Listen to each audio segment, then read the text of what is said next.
لاہور سے ایبٹ آباد بس جا رہی تھی۔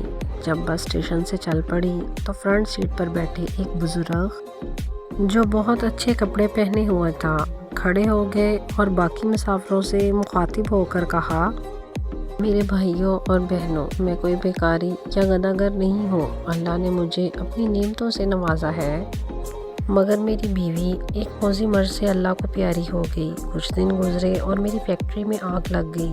میں درآمد اور برآمد کا کاروبار کرتا ہوں۔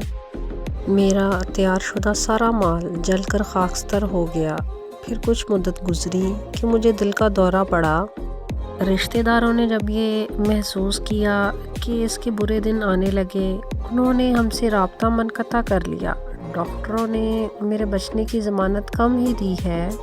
میری یہ جوان بیٹی ہے، اس کا کوئی وارث نہیں رہے گا۔ کوئی اس کے دامن عصمت کو تار تار نہ کرے، یہی غم کھائے جا رہا ہے۔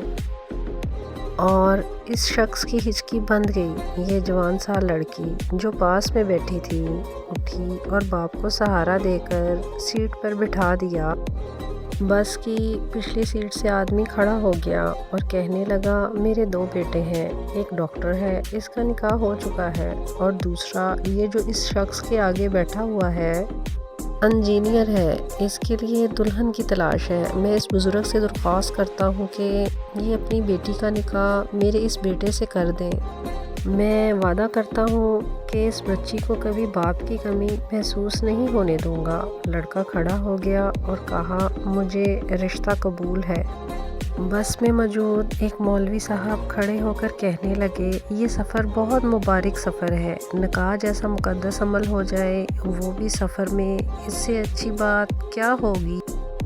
اگر لوگوں کو اعتراض نہ ہو تو میں نکاح پڑھوا دوں۔ سب کہنے لگے، ماشاءاللہ، سبحان اللہ، الحمدللہ وغیرہ وغیرہ، اور مولوی صاحب نے نکاح پڑھوا دیا۔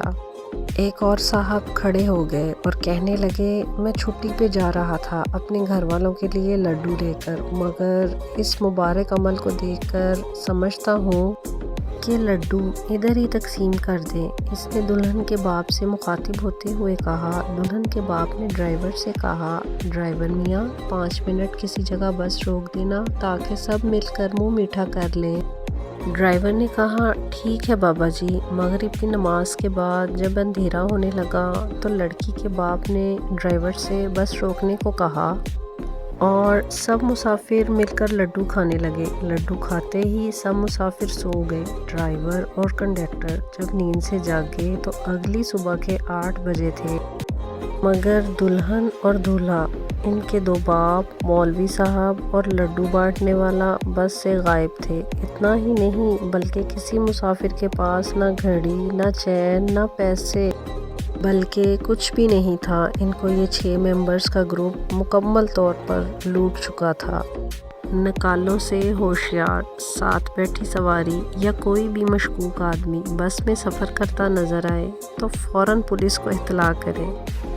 چینل کو لائک اور سبسکرائب کرنا نہ بھولیں اور دیکھتے رہیں اس طرح کی دلچسپ معلومات۔ فی امان اللہ۔